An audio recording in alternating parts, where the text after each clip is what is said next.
Yahweh batela nikombo. Yahweh benisa nikombo.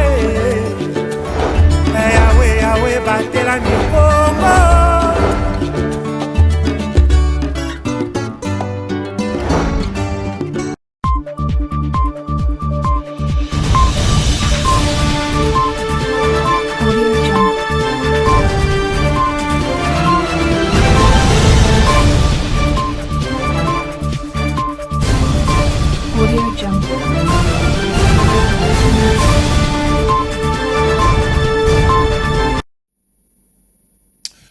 Vous avez choisi Ecopolis Télévision pour vous informer. Messieurs et dames, vous avez opéré un bon choix et bienvenue dans ces nouveaux numéros du journal. Dans le cadre de la Journée internationale de droits de femmes célébrée le 8 mars de chaque année à Matadi, la Fondation Selda Olel Bienvenue a rendu cette journée plus agréable pour le membre de cette ASBEL. Elles ont bénéficié de pagnes, un don de la présidente.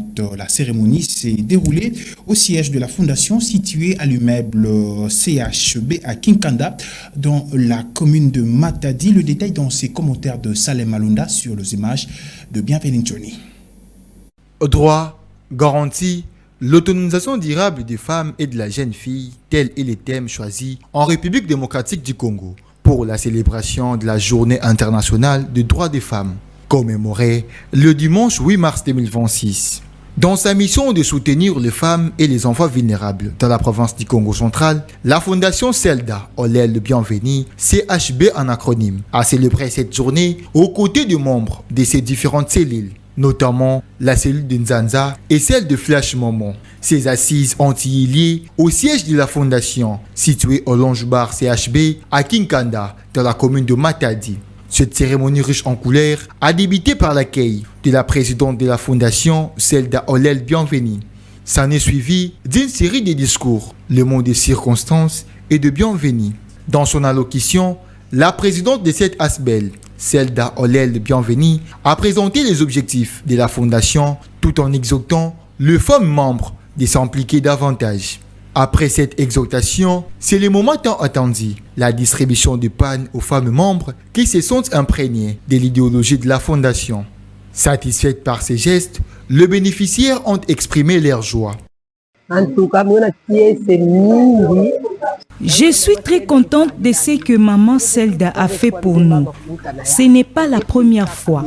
Elle a l'habitude de le faire chaque 8 mars. Que Dieu la bénisse.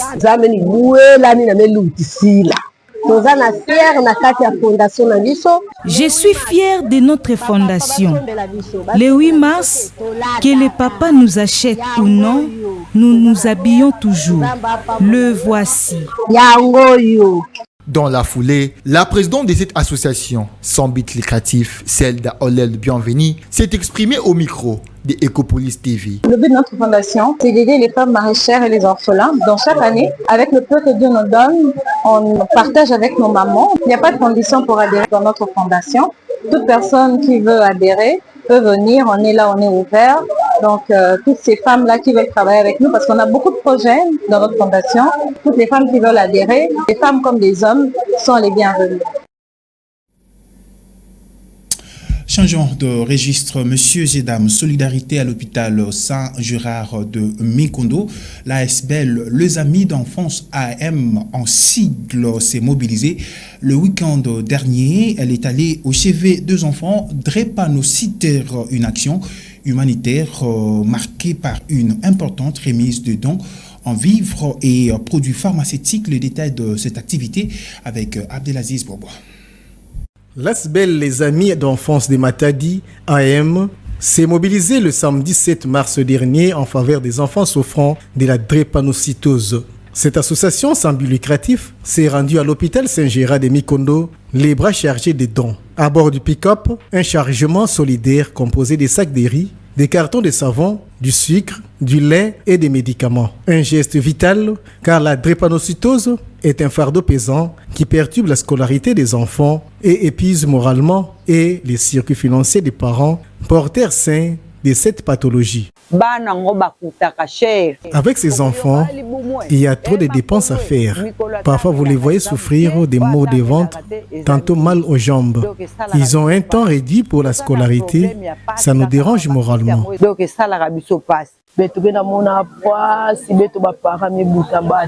Nous qui avons les enfants atteints de la drépanocytose, nous souffrons beaucoup. Qu'est-ce que je n'ai pas vendu pour avoir des moyens afin de soigner mon fils?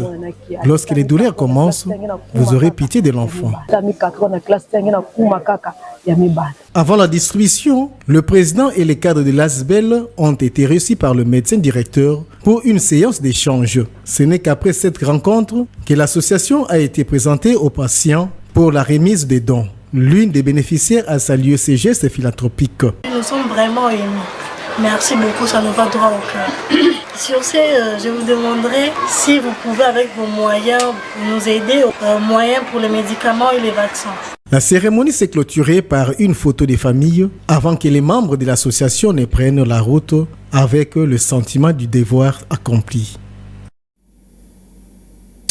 Nous restons toujours dans ce même chapitre pour dire que l'hôpital Saint-Gérard a bien accueilli ses dons. Ce médecin directeur, le docteur Domi Kinkenda, n'a pas manqué de manifester ses impressions. En outre, le président de l'ASBEL, ami d'enfance, Ado Pambou, a quant à lui parlé du mobile de ses gestes philanthropes. Nous vous proposons de le suivre tour à tour au micro d'Abdelaziz Bouaboua.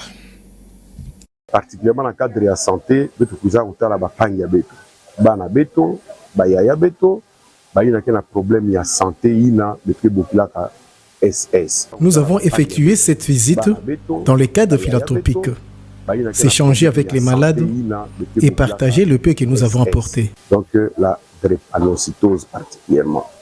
Alors nous avons solo la nabaou, nous avons la baou et na cadre masolo ya beto nabaou mambo ke mingi beto nous na nabaou. Nous avons avec kunati nabaou moi qui makudia moi qui si et ça m'a santé à Baou, ça m'a bien-être à Baou. Oh, nous sommes très ravis, nous sommes vraiment infiniment reconnaissants parce que ces enfants ont vraiment besoin d'aide.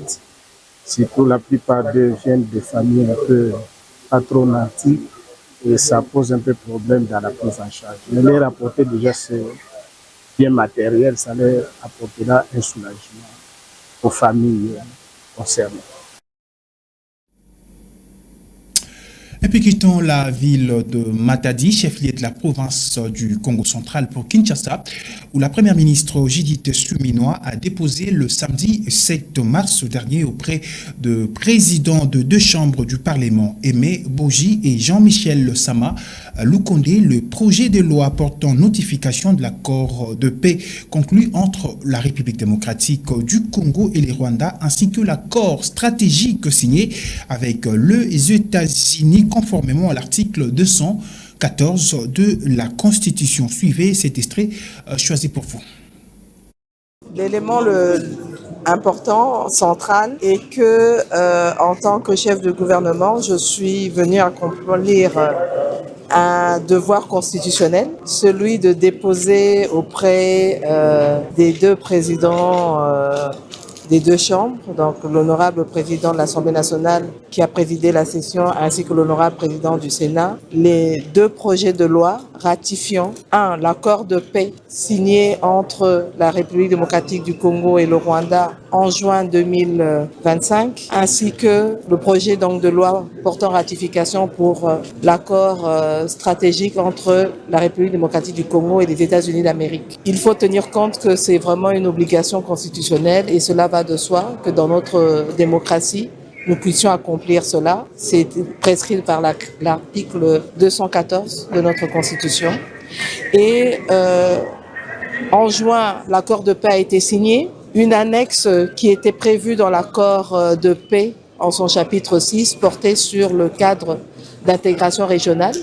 Et ce cadre-là a été signé aussi en décembre, raison pour laquelle nous avons dû attendre d'avoir l'ensemble des textes. Et vu que c'était pendant les vacances parlementaires, nous avons le temps de revenir des États-Unis, etc. Nous avons décidé donc avant la rentrée parlementaire de pouvoir déposer ces projets de loi pour ratification parce que c'est ce que prescrit la Constitution. Et c'est important que les élus du peuple puissent être au courant, même s'il y a eu des discussions en réunion interinstitutionnelle autour du chef de l'État et les chefs d'institution.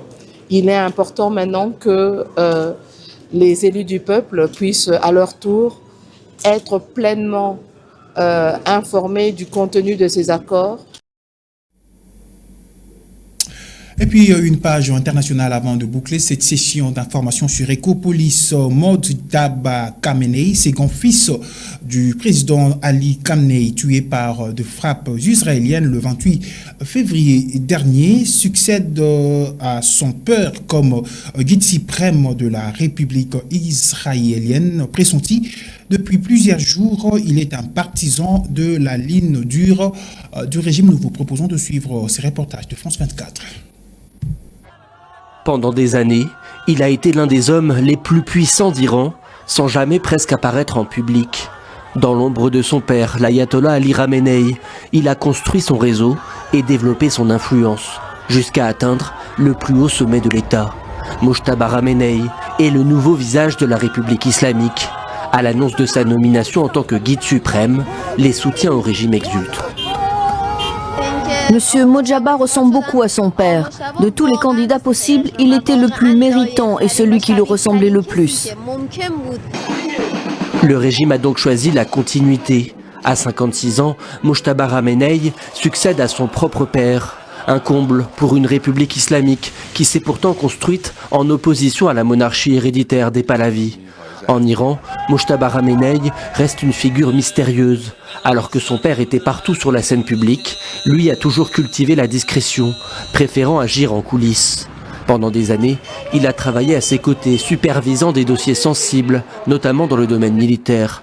Sa proximité avec les gardiens de la Révolution en faisait un candidat idéal, à l'heure où la branche armée du régime n'a jamais été aussi puissante. Malgré son statut de religieux, son parcours est avant tout celui d'un agent du renseignement, très proche des gardiens de la Révolution.